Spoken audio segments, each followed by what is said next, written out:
Welcome to the Clear the Shelf podcast with Chris and Chris, the show that meets at the intersection of education and entertainment to discuss online arbitrage, retail arbitrage, wholesale, and all facets of selling on Amazon. We'll bring you news, tactics, strategies, insights, stories, and interviews to help you grow your Amazon business. And now, here are your hosts, Chris Grant and Chris Rasick. Welcome back to the Clear the Shelf podcast with myself and my convivial co-host, Chris Rasick.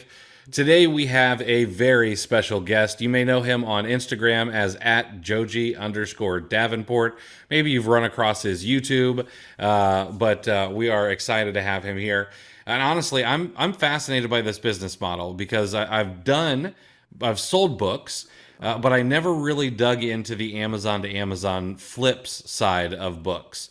And I've known for years that you can do Amazon to Amazon book flips, of course. I know a few other sellers who've actually built some fairly big businesses and even some software with the idea of flipping books Amazon to Amazon. But I'm interested in learning a whole lot more, which I think we'll be able to. So our plan is to get Joji to spill as many processes, strategies, and secrets that we can get him to do over the next 45 minutes or so. But before we dive in, you've got to know we don't hide this show behind a paywall or make you drop an email address for any of the content we produce. However, this show is going to cost you something. If you find some value in this show, please give us the equivalent of a digital fist bump and hit the follow button on your favorite podcast player. Or if you're watching on YouTube, hit the subscribe button or share a screenshot of this episode on your favorite social media channel. When Chris and I get to see the pod rise in the charts, we see the numbers go up on the views and the listens. It gives us just enough of a dopamine hit to come back the next week and do this again, and you know, makes Chris come back and put up with me for an hour or so every week. So, Joji, welcome to the show, man. I appreciate you taking some time to hang out with us and chew the fat a little bit about this Amazon business. And if you don't mind, I'd like to set the stage just a little. Sure. Would you mind sharing what your annual sales were for 2022 and then what your projections are for 2023? Cool. Yeah, thanks for having me. I'm super excited to be here. One of the reasons why I'm so excited to be here, but before I answer that question, is that really all Amazon to Amazon flips is just really deep, heavy Keepa analysis. I know that you're super deep into Keepa, right? That's like your bread and butter. That's my bread and butter. So that's kind of why I'm really excited to be here and talk with you about this model. But last year I did 105,000 in sales, which came out to about $30,000 in profit. So right now in 2022, my average book cost was about 27. The average sales price was 99. And I'm a full-time high school chemistry teacher. So I work a 9 to 5. I have a newborn, and literally all my purchasing is done between like 10:30 p.m. to midnight. And that's when I source, because that's the only time I have to do that. And yeah, those are what my numbers are. 2022, 2023. Right now we're a little over 60,000 on the year already, and I'm hoping that we can hit maybe like 175K by the end of the year. That's awesome. With the spread, the margin on that is killer. Yeah. You know, and that's kind of one of the reasons I always loved books. But there's a lot of things I want to talk about. Now, what got you started on Amazon? What brought you to the platform? What piqued your interest? Yeah. So back in the day, this would have been 2015, 2016. There was a man named Steven Rakin, and this guy was like, bada bing, bada boom, the profits are coming soon. I was in college during the time. I was a junior going into being a senior, and I just stumbled across it on YouTube and figured out that, hey, you can sell stuff on Amazon. First thing I sold was a DVD from Goodwill. I bought it for like 99 cents, flipped it for 65. And I was like, there's no way that thing sold. That's absolutely insane. I kind of stumbled upon textbooks because I was on a college campus and graduated with my bachelor's degree, went to get my master's degree because I'm a high school teacher. So I need to get my teaching credential, and basically was just picking up 10 books a day, just doing it super consistently, and was able to graduate with a bachelor's and a master's degree just by flipping textbooks from my college campus and just selling them back on Amazon FBA. Nice. That's awesome. I was talking with a couple of people a little earlier today, and I talked about how when I started, I also flipped some books. I didn't do any Amazon to Amazon, but I lived near Ohio State University, and I had no problem actually like diving in dumpsters behind dorms because kids, as It's long as crazy. there wasn't like a Bush latte spilled on it or a Yeah. Keith Stone, I would sell it. And that was actually how I found some really expensive books. Yeah. So that's great. Let me ask you this: so Okay. since you're like old school rake and profit, were you Yeah. part of his green room? Yeah, I was part of Okay. his green room, and I wasn't super active back then. I think that was like 2017, 2018. So I was part of that for at least a year. I didn't go to I know there was like a June meetup. I didn't go to that either year, but yeah, I was back there with a Bonafide Hustler, College Picker, the OG. Somehow, Chris, I don't know how I didn't know about you until Miami, until everyone's like, Chris is the OG, but somehow the YouTube algorithm didn't pair me with you because I'm actually someone who consumed a lot of content. Like I said, those are some OG guys, and you're an OG guy. So I have no idea how I didn't know who you were until Miami. But once I started looking at some of your content, realizing that you're the Keepa guy as well, I was like, dude, this is my kind of guy. Well, I've got a face for radio, so I don't think that the YouTube algorithm Hey, really don't sell serves us yourself up too short, there. man. So, no, actually, I was actually telling Chris just the other day. I used something called TubeBuddy, Mm-hmm. and it took an analysis of our thumbnails on YouTube that show our faces and don't show our faces, and the ones that don't show our faces actually outperform the face Oh man. videos by like 2%, and Oh so man. yeah, it's all right. Yeah, Uh, it's statistically insignificant. We'll say that. yeah, so. Now, on this podcast, we talk a lot about retail and online arbitrage, and everybody knows what that is, and people know what flipping books are. Mm-hmm. But can you share a little bit about what the differences are in, I guess, flipping books are compared to what it's like going out and just buying some Nike socks or Stanley tumblers to flip on Amazon? Yeah, so the primary difference is that you're focusing on book specifically. So what I do is online arbitrage. It's just specifically book online arbitrage. So I'm not going out and buying Nike socks like you mentioned or anything like that. Although I have started to dabble in that a little bit because of Miami specifically. But book online arbitrage is simply just being able to read a Keepa chart and kind of make some guesses based upon patterns that if books are undervalued or not. And so the idea here is the same, that you want, like for traditional online arbitrage, you want to find a product on some other website that's cheaper than it is selling for on Amazon. Same thing if you're doing RA, or if you're going thrifting or whatever it is, you're trying to fundamentally buy something that's undervalued and then sell it for what it's worth. And you're doing the same exact thing with books, but you just got to do that by reading hundreds and hundreds of Keepa charts and realizing over time that, hey, if this is a book that has always sold for $70 to $90 over the last 2 years, and all of a sudden you have 4 or 5 sellers like Goodwill or Thrift Books in a repricing war against each other, and the price of that drops all the way down to like $25, it's like, wait a minute, if this thing's been selling for $70, $90 over the last 2 or 3 years, then it's only $25 right now. I think it's a pretty good bet that once these 2 or 3 copies are gone, that the price is going to go back up to what it was selling for in the past, and then you could literally just sell it for what it has historically been selling for. That's kind of how the model works. So the goal is just to be really good at reading Keepa charts and understanding when something truly is undervalued. And of course, we can dive into the sort of ways that you could try to find those. But that's the premise: is buy something undervalued and then just sell it for what it's worth, which is inherently no different than traditional online arbitrage, RA, or just thrifting in general. Let's before we move on to the next question, let's dive into that a little bit. Mm-hmm. So what are the fundamentals of a Keepa chart when you're looking for a book that's undervalued? Yeah.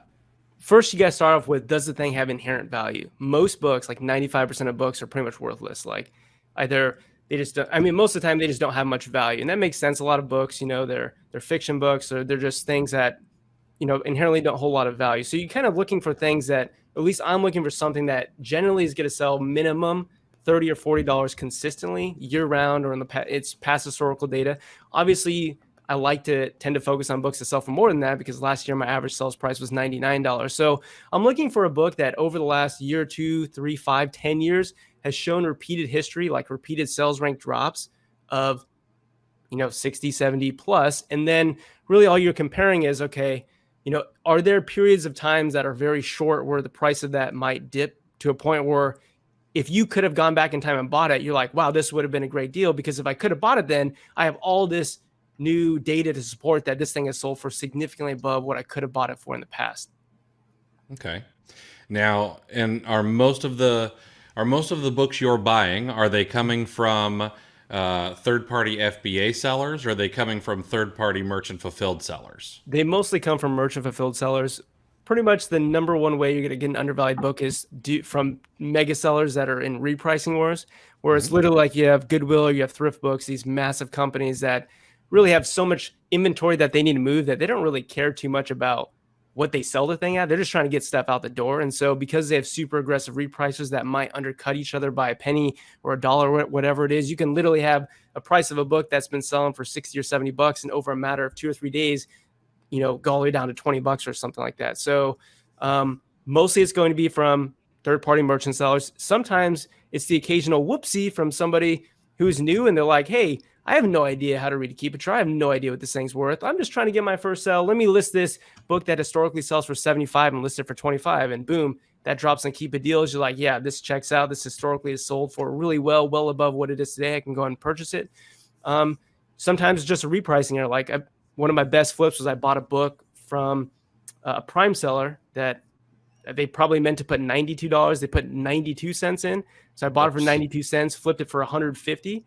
But one thing we had to talk about with Amazon flips is you can't take advantage of Prime services. So I did have to pay shipping. But the point is, it was a Prime seller that listed a book for 92 cents, which absolutely makes no sense. But I was able to find and clearly realize that was something that was super undervalued and flip it. So generally, it's going to be third-party merchant sellers. Okay. And I know that there's some other questions here, but you keep bringing stuff up that makes me think of more questions. So okay, cool. You mentioned Keepa deals. How much of your time is spent looking through Keepa deals compared to any other type of sourcing? I would say probably at least 50% of the time. Keepa deals, if for anyone who's not familiar, you can basically look for any category, literally any condition, and say, hey, find me a certain percentage drop that's a certain dollar amount that is a sales rank between 1 and 2.5 million that is currently priced between 5 and 15 or whatever it is that you want. So you can input specific parameters to find these drops. The reason why I like Keepa deals so much is because you can click the 1 day or you can click the 1 week. So these are super, super fresh deals that are just going to continue to come in the future. I'd say, if we're specifically talking about Amazon to Amazon, about 50% of it is definitely Keepa deals.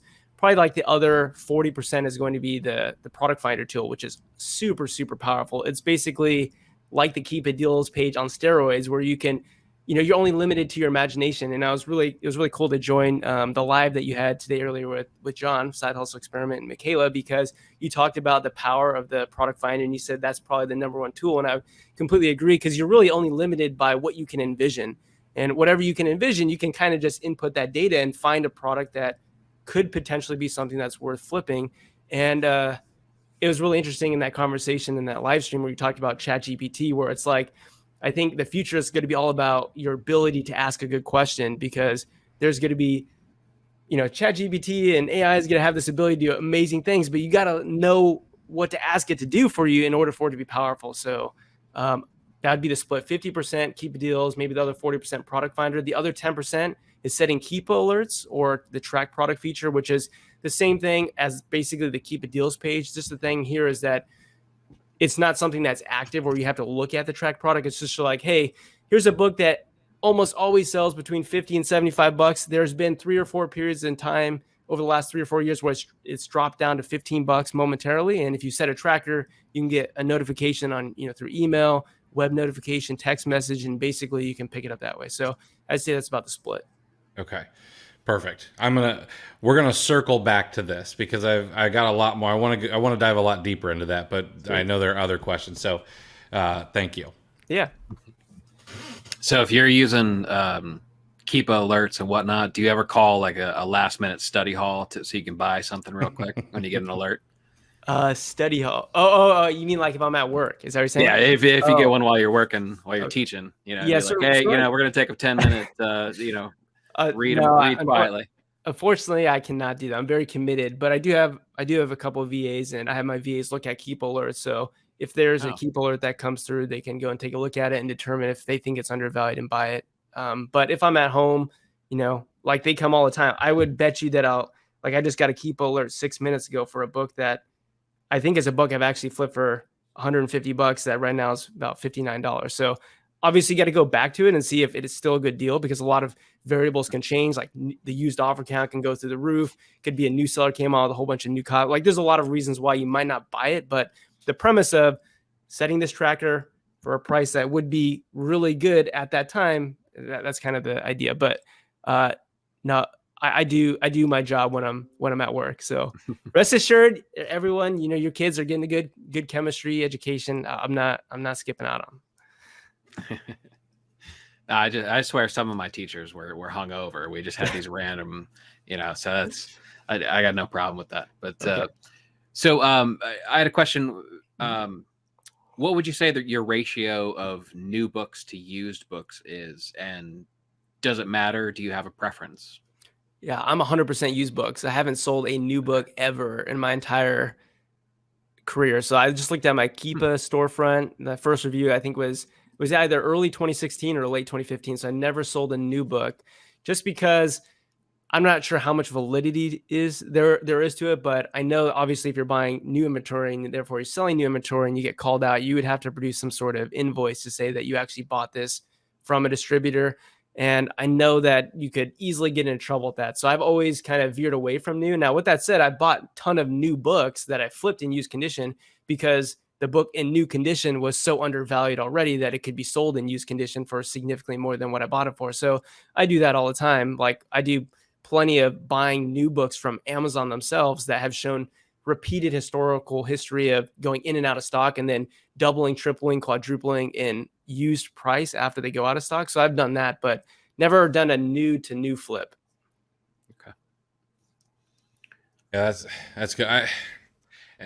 That's one of those really difficult areas, because some people are like, well, if I buy a book from, say, Ollie's or Target, is it considered new? And yeah, but also it's kind of a pain. Yeah. I know that when I was selling books, my feedback score took a little bit of a hit. How is your feedback score when it comes to books and things like that? And do you have a plan to combat those people who are like, this wasn't in used very good condition, this was garbage? Yeah, I basically just list my books acceptable or good. So even if they're like new or very good, I just go good. I would rather just under promise, over deliver. And I would say right now I'm at 94%, and I don't have a ton of reviews, honestly. So I would say most of the bad reviews that I get that are like ones are usually Amazon's fault. Like they'll say the book was ripped to shreds, package was down. So pretty much every time I would get a one, actually is crossed out by Amazon. So I think I've only ever gotten one bad review on a book that probably I shouldn't have sent in. I think it was like I repaired the spine with like glue or something, with like actual like book binding glue, and it probably came apart, and they probably called me out on that. So probably wouldn't do that again. But yes, I'm at 94%. I've been selling since 2016. Obviously not super consistently. Like there have been some years where I did less, 30,000 a year, 20,000. Last year is definitely my best year. But I think one of the reasons why I did so much better is because I started a YouTube channel. I was like, hey, I really actually like this stuff. I want to start creating content, and actually creating content has synergized really well with, hey, why don't you go and try to source more books? You know what I mean? Mm-hmm. Yeah. That's interesting. That's good. I know that, like, I have some friends who were massive booksellers on the platform, and like had warehouses and like 3 or 4 semi trucks a week of books. Yeah. And like I would go and look at those guys' storefronts, and I'd see like 85%, and it was just I always felt bad for them, because they sold everything as like acceptable. Yeah. Let's talk a little bit about your tool stack. I know that Keepa is the backbone. Are Yep. there any other tools that are really important in your business? Amazon to Amazon flip. Obviously, Keepa is the number one thing. You could run the entire business off of Keepa. If you want to talk about other ways that I source inventory, I do a little bit of eBay to Amazon using a software called FlipMine. I do a little bit of like Facebook Marketplace, OfferUp, Craigslist to Amazon using like a Python web scraper. But specifically Amazon, which is probably what we're talking about mostly here, you really just need Keepa, and that's it. Like you could run an entire business just off Keepa, because you fundamentally just need to know, is the thing that I'm buying undervalued? And then therefore, what can I sell it for? How fast does it move? Stuff like that. You could make the argument for SellerAmp if you wanted to use like the Google Sheet integration to make tracking a lot easier. So, but other than that, you don't really need anything other than just Keepa. And you can get like a free Chrome extension for an FBA calculator or something like that. But that's really all you need. Okay. And I think soon we should probably dive into like I guess what some of the filters are you're using, like Sure. very specifically on both Keepa Product Finder and the deals section, because I think that'll be of massive value. But Sure. yeah, That'd be great. thanks, man. So we recently, like, okay, so you go back to 2016, 2017. So I remember when I first got started, a lot of the older training and stuff talked about like long tail books, and that used to be a thing, where there were books that just took a long time to sell, like a year plus. But now, probably in the last few years, Amazon seems to be making consistent efforts to kind of shorten the duration, the time that stuff is in their warehouses. Right. So you, if I'm getting the dates correct, you've kind of run into the old way of thinking and then transitioned into the new. So what kind of challenges has Amazon's emphasis on sell through created for you?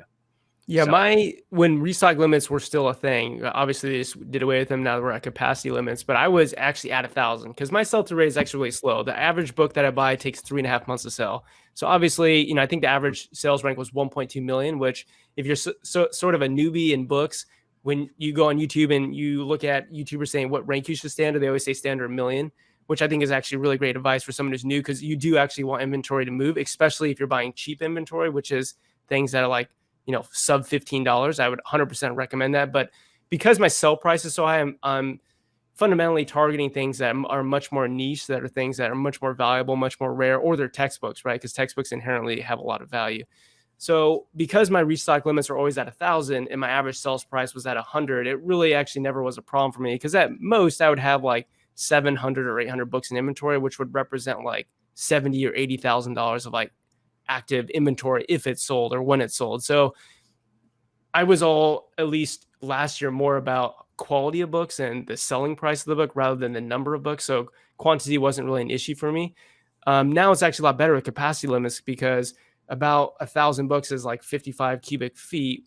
And right now my limit's actually 100 cubic feet, which is also not a lot if you think about it. But again, the books that I'm buying generally tend to be worth more.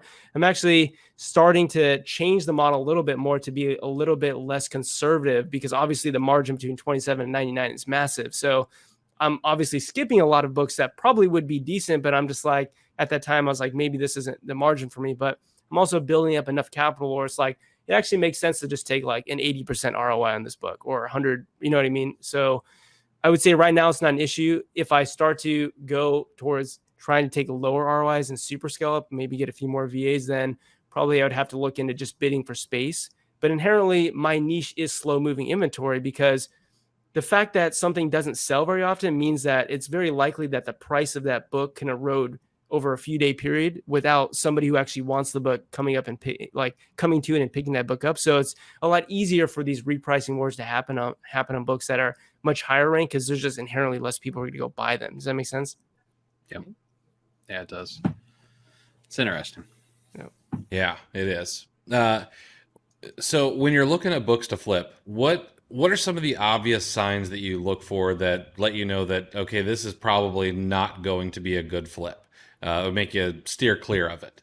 Yeah, something that just doesn't consistently hold like a value of at least $30. A lot of textbooks out there I would not consider buying, because it's like, hey, from August to October of last year, the price was at $5. Do I really want to be spending 15 or 20 bucks on a book that historically could be at $4 or $5 for a few month period? Not really. So for me, the number one criteria is that thing has to hold some value. Like, it's pretty much always got to be above 30 or 40 bucks. And generally I'd want it to be more than that. So the number one thing that kind of turns me off is, has that thing been really low in the past? And relative to what I can buy it for now, has the historical price in the past been significantly lower than what it is today? Because, think about it like a shopper. It's like, if I could have bought this thing for $5 6 months ago and now I can buy it for 15, is that really a great deal? Like, not really, because it's not the lowest it's ever been, or it's not really comparable to the lowest ever. Another thing that I really want to steer away from is like a spike in used offer count, because it really just comes back to, simple supply and demand, which is like if the supply increases significantly, especially on a book that inherently doesn't sell very often, then what's going to happen to the price? It's like there's more people on the listing that are competing. A lot of them have reprices, so the price is probably going to not just tank, but it's probably going to actually stay there for a while before it might go back up. So I'd say offer count is going to be the one thing for sure. And then the second thing is that, it can't show sustained periods of time of being really low in value, because that's likely to happen again. Very good. Interesting. All right. So when you get an alert or when you're sourcing books, would you say overall or like in general, are you going wide on your selection of books, or are you going deep on specific books? Last year, I basically just went wide. I never really went super deep. I'm starting to go a little bit more deep now because I have more of the capital and I have more data to support that decisions that I'm making are actually working out. And therefore, if I would have bought 3 copies instead of 2 copies, or 5 copies instead of 2 copies, that it actually would have worked out. So back in 2017, 2018, I'm sure you're all familiar with eFlip. That was a Amazon to Amazon software. Fundamentally, eFlip tries to find low merchant offers that have an inflated buy box price.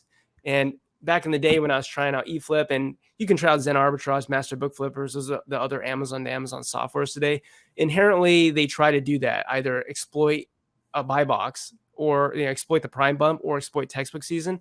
And so back then when I wasn't really super, well tuned in Keepa, I didn't realize that, hey, buying this book for $5 at the lowest merchant offer and trying to flip it for $40 doesn't make any sense, because historically that book is always $5. Like that's the lowest offer. Like that is inherently what it's worth. And so, sorry, I'm on a tangent. I forget exactly what the question is, but, You're going wide. Going wide. Yeah. So back then, like textbook season, kind of the advice was like, hey, buy all these books in the off season. Maybe buy 5 or 10 copies of a book that has kind of shown the stereotypical like double camel hump, where it's like January, you see this increase in price because the used offer count goes down because people buy it. And the same thing happens in August, September. So back then I actually did go pretty deep. Like I remember the deepest I went on a book was I bought like 35 copies of a book. Wow. And I think I ended up making like, I went ahead and broke even. Like I sold half of them for what I was planning to sell them for. And the other half didn't actually end up selling. So I learned very quickly that I need to shift it. I need to shift my mode to going more wide just to kind of diversify my risk. And now it's actually funny because I'm coming back to the point where it's like, now I need to go a little bit more deeper than I have been going, because I realized that there's some opportunities that I've definitely missed on. What I will say is I'm much more likely to go deeper on a non-textbook than I am a textbook, because textbooks always come out with new editions. You can usually look at the publishing cycle. Like some books are a year, 5 years, 10 years, whatever it is. But if you find a book that was published in 1980 and it's sold on Keepa the last 10 years for over $50, and it's done that consistently, and all of a sudden it's $10, why not pick up 6 or 7? Has anything fundamentally changed about that book? How is there any difference between 2018 or 2020 or 2023 when the book was published in 1980 and the Keepa's historical data suggests over the last 10 years it's been selling for $50? So something like that, if it's a slow mover, I might buy 5 or 6 copies, send one in Amazon FBA, put the other 4 on a shelf, and just replenish it as those sell.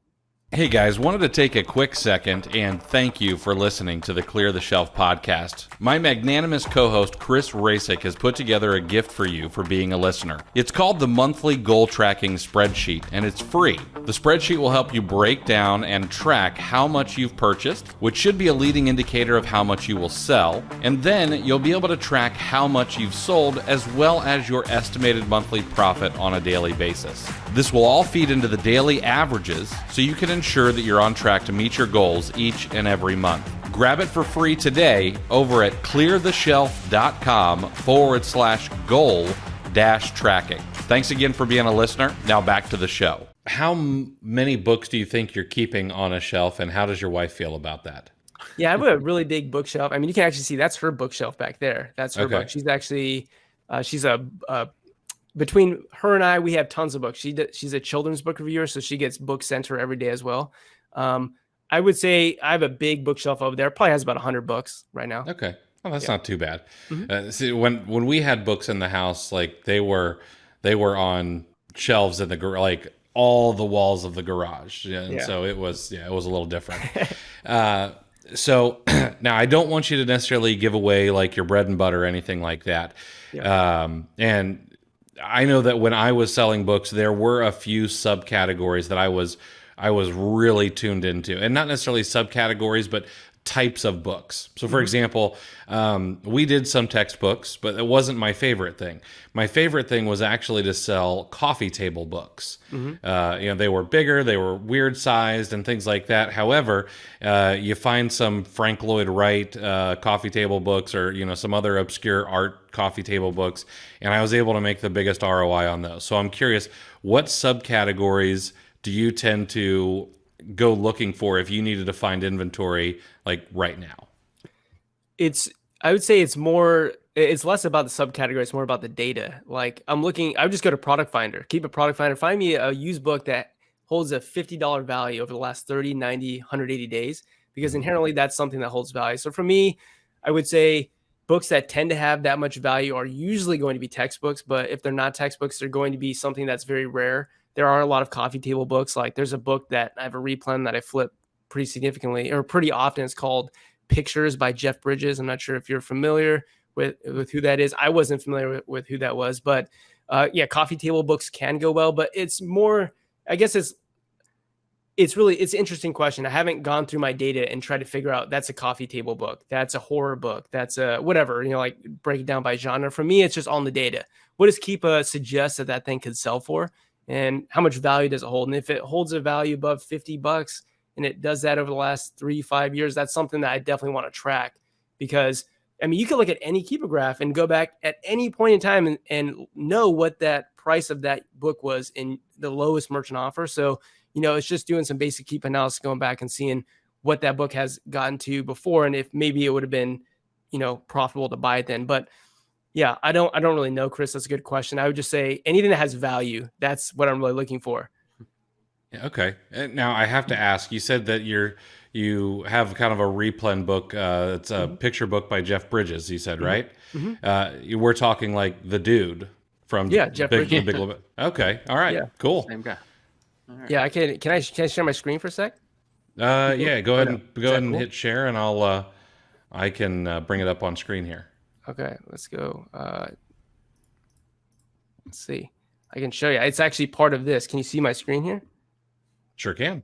Okay, so there's Jeff Bridges. So this was bought for $45.02, September 22nd. So I bought multiple copies and like sold 280, 200, 169. So here's what I mean. It's like this little dotted line in Keepa is what you would have tracked the used price of that book for. So clearly, like if you look back here in April, May, like this had sold a few times for 150, 200 or more. And then you can see there are these periods of time where you could have these repricing wars between sellers. And that's when you could pick up copies, because, we're not able to expand the data here because this is a screenshot. But if you look at the value of this book over 5 years or 3 years, whatever it is, you're like, okay, this price relative to the past historical sales is completely undervalued. Like here's another example, something just like the price of this between two sellers has dropped pretty significantly. And that's when I bought this book.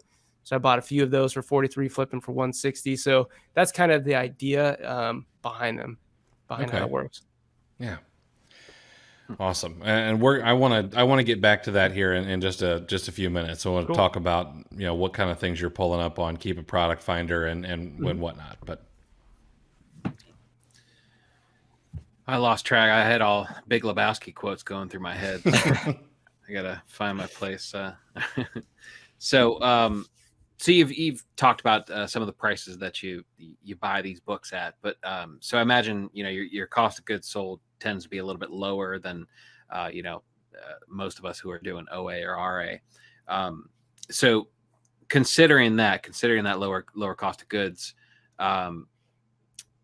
how important is cash flow, and how do you manage cash flow, especially combining with like maybe the slower moving stuff at the same time? Right. So I'm not sure if you're familiar with a book called Profit First by author Mike Michalowicz. So essentially just set up a certain number of accounts, and I have a cost of goods sold account that, I started with a certain amount of money in it. And that's the money that's specifically going to be allocated to buying inventory. And when that account goes to zero, then there's no more spending. So then you got to wait for stuff to sell, and you got to wait for that account to be replenished as things actually sell and you get a paycheck back from Amazon.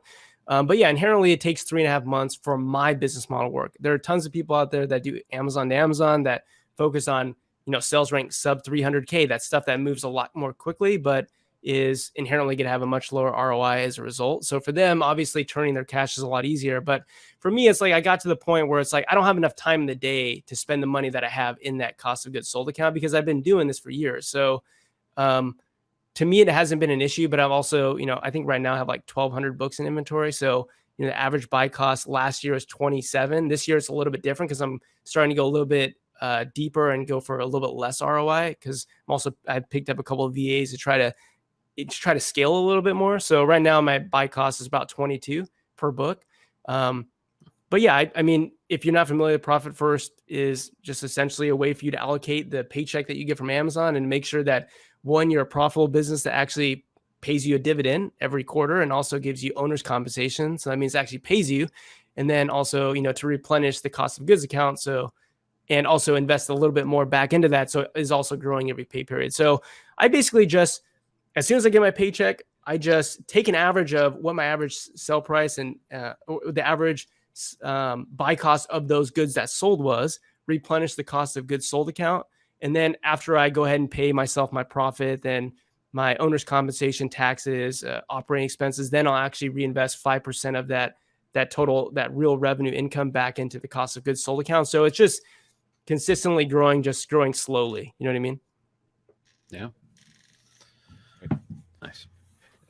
So one of the things I'm curious about is, do you run or participate in any like Bolo or Leads group, and does this model even lend itself to be able to have like Leads groups, for books, or do you have to sell so much variety that you can't really say, oh well, mark this in Keepa for the future when it might come back in stock?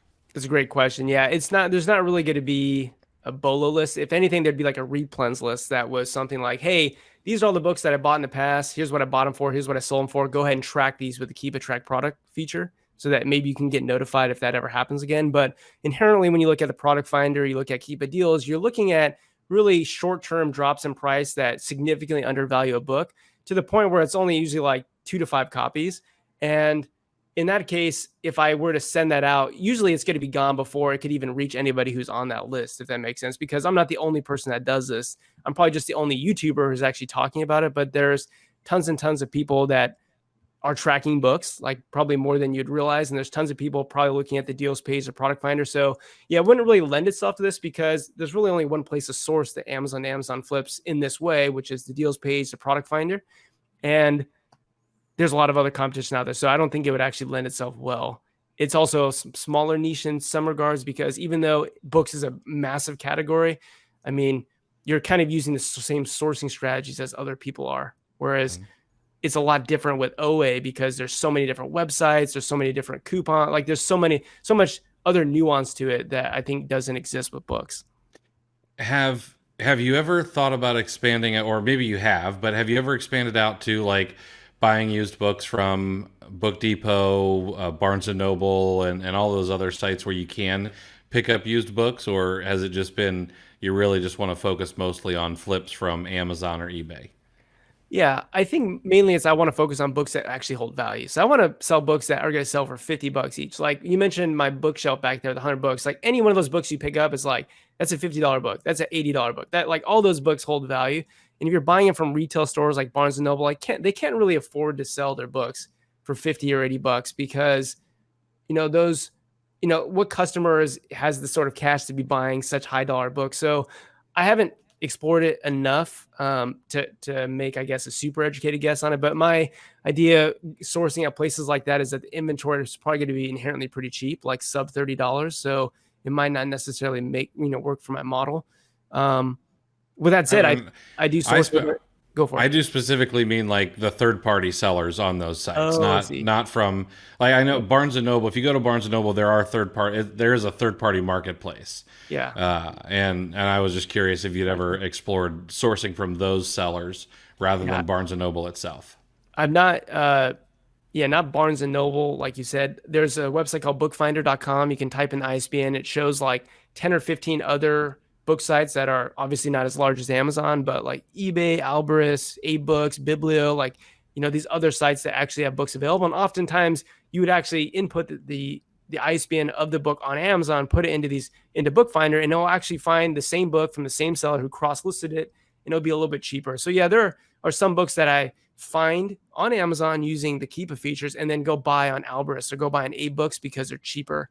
And obviously the reason why that works is the fee structure is different on every platform. So, and also it's really difficult for one software to manage the prices of that same book on every marketplace because things are changing all the time. So sometimes, you might find a honey hole. Like just the other day, Worlds of Book on eBay, a massive bookseller started fire selling books. Like I would say it picked up like 30 or 40 books for like under $15 each that were, very consistently going 70, 80 or more. So there's definitely opportunity when the cross listing of the same book from the same seller and platforms doesn't work well. And that's an opportunity. But generally I buy most of the books from Amazon. Sometimes I'd say maybe 15% of the time it leads to another site and you buy that book there. Perfect. And now, and sorry, I've got all these questions starting to pop into my head. Do you use the trade-in program at all, and try to take advantage of the arbitrage opportunities there when they do come up? Yeah, I do sell back to buyback companies. So Amazon doesn't have a trade-in program anymore. They used to back in the day give you a little gift card. And I actually remember when I was at UC San Diego, which is where I got my master's degree from, they had a campus bookstore. I remember going into that bookstore and they had books on clearance, and I would flip the books from the clearance section to Amazon for gift cards because they would like fire sell textbooks that were going for $100 and I could just buy it for 25 and sell it back for a $75 gift card to Amazon. So unfortunately, Amazon doesn't do that anymore, but there are, buyback companies that will offer money back to you. And yeah, I definitely would consider selling a book back to a buyback if the amount of money that I'm going to make on that book is actually really good already. And then it reduces the amount of time it takes for that book to sell. So, on my YouTube channel, I started a $0 to $1,000 series where I'm really starting with $0, no services, nothing. I put a free book pickup little Canva poster that I made quickly into my laundry room at my apartment complex. Someone actually called me up. I was able to get 3 boxes of book. I sold them all to Sell Back Your Book. I ended up getting like a $12 check from them. Then I bought a book on OfferUp for $10 and I flipped it to a buyback company for 60 when the lowest use price of that book on Amazon was like 62. So it's like, the prime, I think it was 80. So it's like, why wouldn't I just sell to a buyback company? I get my money basically right away. And after fees, it's comparable or maybe even a little bit more. I've also even done flips where I bought the book on Amazon and sold it to a buyback company for more money than I bought on Amazon for. So that also happens or can happen, although it's a little bit rare. Okay, perfect. I actually didn't realize that they had gotten rid of the trade-in program at Amazon. Yeah. So that's new on me. Any idea when that happened? It's been a while. I would say it's at least a couple years. Yeah, it's been a while. Interesting. Okay. All right. I want to dive, and I know we're running a little short on time, but I want to dive a little bit into like Keepa Product Finder. If I wanted to pull up Keepa Product Finder and have a good chance of finding some books, what kind of filters am I going to be using in Keepa Product Finder? Yeah, I think that probably the easiest way is just to envision a book that maybe has seen a decrease in price like this. And so you just go to Product Finder and say, hey, start with the sales rank, obviously, and say, maybe I'm looking for a book between 1 and 2.5 million, because obviously books that are 2.5 million still sell, like they'll sell more slowly, but they do definitely still sell generally. And then for the use price, it just comes down to like, what sort of book do you want to buy? Like how much money do you want to spend? If you don't want to spend $25, then that should be your max price on Product Finder, and say, hey, find me a book today that's between $20 and $25 that 30 days ago, the average was 35 to 45, and 90 days ago, it was, 55 to 90 or something like that. And now you go down and make sure for the root category, select books, which by the way, you could use this for pretty much any other category if you want to, like DVDs, CDs, like those are actually other niches that you could do this in as well that I don't think many people are doing, but that would pull up a number of results. And then it all comes down to the Keepa analysis. So Keepa has this little feature that you could click where you can basically hover a Keepa graph whenever you just take your cursor and hover over like the product title. So it really comes down to just quick Keepa analysis. And you're looking for a book that has seen value like this, and historically over the last year or a few years has sold for up here, and then now the price is down here. And you can do a little bit more research and figure out, well, why did that book go down in price? Is it because there's a new edition, it's a textbook, or there could be other reasons? But essentially, I think that's probably the easiest way, is start with what sort of price do you want to buy? Say 15 to 20. Okay, start with today's price is between 15 and 20. The last 30 days was a little bit more, and the last 90 days a little bit more than that. Maybe you say Amazon's out of stock. Like, another way that you can do this is I definitely bought a lot of new books from third-party sellers. So you might say, hey, find me a new third-party book that 180 days ago, the average was this, and 90 days ago, it was this. And today it's actually maybe 50% of what it was 30 days ago. And that might find you a book that has seen a new offer go from maybe $50 to $20. And maybe that is now a book that could be worth picking up. Awesome. That's awesome. I know one of these days, and it's not great for the podcast because, some people are going to be listening, some people are going to be watching, but one of these days I'll have to have you come back and like show us on screen. Yeah. So I want to take that same question and I want to go to Keepa deals. Yep. What filters are you using in the Keepa deals section to find, books that either you're going to track, number one, or number two, be able to buy and flip today? Yeah, good question. So you're really just looking for drop percentages. So what I would say is obviously I'm looking for used books. So there's a little filter you can say used, looking for the book category. And then all I'm really saying is the drop range of this book. I usually set it at 30%.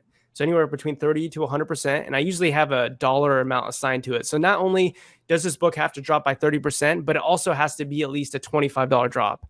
And the sales rank has to be between 1 and 2 million. And the current price of that book today has to be between $5 and $20. And that's going to bring back a whole bunch of different results. Just sort by newest. Newest would mean that, hey, this is a drop that was found 1 minute ago. This is a drop that was found 2 hours ago. And so basically you can just do quick Keepa analysis. And like, if anyone's wondering what that might look like, on my Instagram, been basically posting shorts every day. That's like, hey, here's a book that I sold today using that method, where it's like, look, this price was there. Boom. It dropped off a cliff. Why? Because someone mispriced it, because there's a repricing war, and then it went right back up because inherently it was super undervalued, that it makes sense that someone would buy it in the marketplace because they realize how undervalued it would be. And then it shoots right back up, and then you can sell it, which is what those shorts would show. But you're just looking for a certain percentage drop range. Again, you could do this in DVDs, you could do this in CDs, you could do it in vinyl. Like, there's so much opportunity, which I don't think a lot of people are using. Yeah, I would agree. Yeah, there's a ton of opportunity in music and DVDs for that. You could probably even do some used video games that way. I don't know if that'd be as big of an opportunity as music and DVDs and stuff, but right. Yeah. Boy, honestly, I was excited to have you on for this episode, because I had no idea what a bookseller in 2023 looked like. Yeah. It's kind of like, it seems like, I don't think it's a stretch to say that there are less booksellers now than, there were last year and the year before. It's just because the model's changed, but Yeah. But at the same time, like I'm hearing a lot of things that sound pretty familiar, from things that I look at, when I'm doing OA and RA. And I know you're educating, so this might be a bit of a meatball question, but would you recommend selling books or adding books to someone's catalog? Yeah, I would. So if you're somebody getting started, I would recommend books. I would say maybe don't necessarily go the thrift store model or the super scanning volume books. I'm not saying that that's dead. I think you could totally do that and you could make money. I would say start with higher dollar textbooks. So I would set up shop at a college campus, go to the college bookstore, ask if there's a clearance section. I would also set up a donation bin somewhere in the library, or just build a brand and say, hey, I buy textbook from students. I pay $20-$30 a book. Keep it super just general like that, and build a brand, especially if you're going to school. Join the textbook exchange groups, because that way you actually find books that hold value inherently. Now, specifically, I can't do that anymore because I have a full-time job, so I can't go to a college campus and do that. And so all my sourcing is 10:30 p.m. to midnight, and you have to have Keepa skills. Like, you have to be able to read a Keepa chart and understand, is this thing undervalued? And then realize how these other number of factors like offer count and a new textbook coming out, like a new edition coming out, how that might impact whether or not it's likely that this book is going to go back up in value, or whether or not this is actually a permanent thing that's going to continue to stay really low or something like that. I would say there's tons of opportunity out there. Like, I don't even have enough money to buy all the deals. And I just interviewed Seth Sarvis, who's a 7-figure $1 million online arbitrage bookseller who does pretty much the same thing, just has a big VA of teams that does it. And he's able to sell well over 6 figures. He doesn't even live in the US. He lives in England doing it. So I think there's a lot of opportunity, but if you're not someone who wants to sit at a desk all day and read Keepa charts, then I would say maybe it's not for you, but there's tons of opportunities out there. And if you kind of want to know what sort of books that I'm buying and selling, you just go to my Instagram or YouTube and you can see, like, every day I post an example of a book that I flipped that's like, hey, I bought this for 15, sold for 80, or I bought this for 40, sold for 150. So there's definitely opportunity out there. And if you want to do it, there's definitely room for you. But if you don't want to sit at a desk all day, then maybe try another model. Let me ask that. How long did it take you to get Keepa down to where you felt comfortable with this? Because I know a lot of people are like Keepa is a little overwhelming.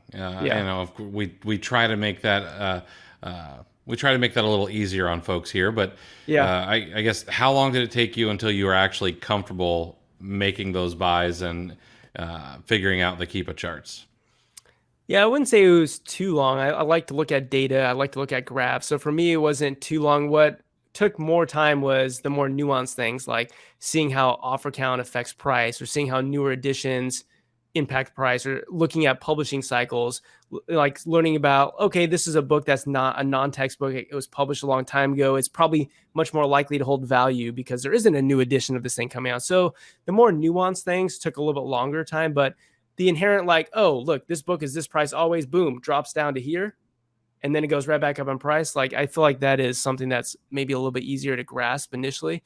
I would say the hardest thing is not actually reading the Keepa graph. The hardest thing was learning that Keepa had the Keepa deals page, Keepa had the product finder, Keepa had, alerts, because there are these other book softwares, there's eFlips and Arbitrage, Master Book Flippers, and all of those softwares are so much more money than Keepa is.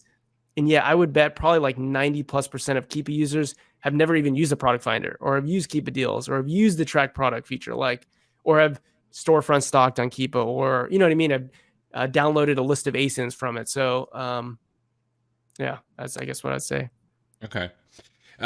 Any questions that you get asked often from, people wanting to learn this that we didn't ask you? Good question.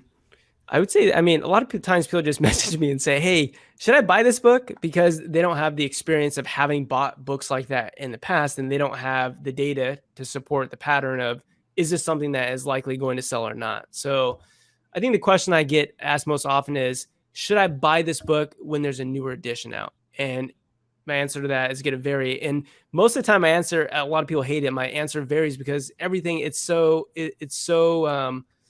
comes down to a case-by-case basis, because every Keepa graph is different, right? Every book is different, and therefore the circumstances are different because all the other variables are also different. So I would say that's a question I get asked a lot of time, is should I buy this textbook because there's a newer edition out?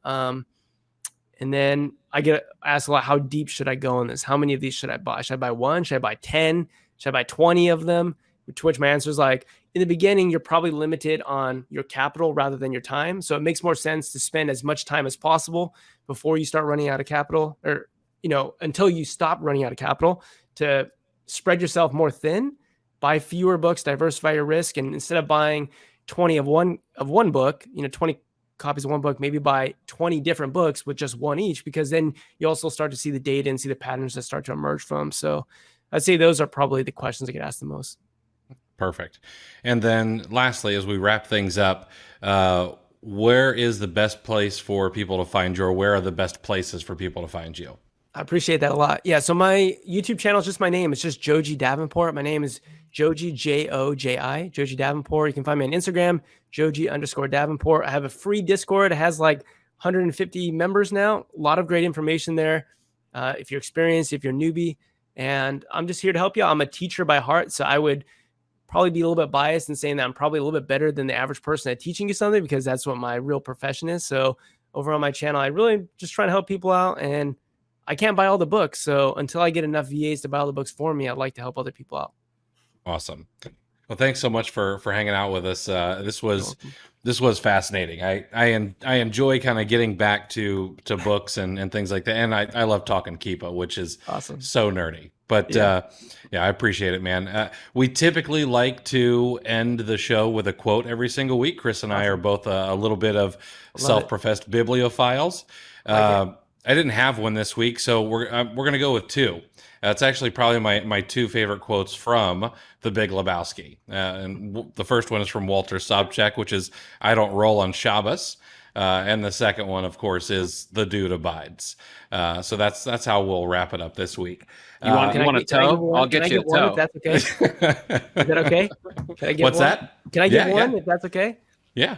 Yeah, okay, yeah. My favorite quote of all time has always got to be the best time to plant a tree was 30 years ago. The next best time is today. So whatever it is that you're doing, realize that, yeah, you could have done this a long time ago, but literally the next best time to start is today. There is going to be a long future for you. So just get started with it. You don't got to know everything to get started. Just plant the seed and it'll grow. I love it. I love it. Well, thanks again so much, man. If you guys enjoyed this episode, please make sure to like and subscribe wherever you're at. Make sure that you share this with anybody who it might be helpful to. And thanks so much for listening. We'll be back next week with another episode of Clear the Shelf with Chris and Chris. Have a great one and good selling, everybody. All right. And now that we're all finished, VIP group, thanks so much for hanging out with us and kind of seeing how the sausage is made. Hopefully we didn't open up the kimono too far and show you guys too much, but this is kind of what we do every week. So thanks so much, guys. Have a great rest of your Friday night, and we'll talk soon. See you later. Thanks for listening to Clear the Shelf with Chris and Chris. If you enjoyed this episode, please take a screenshot on your phone and share to Facebook, Instagram, or your favorite FBA group, and be sure to tag me and let me know why you liked it and what you'd like to hear more from us in the future.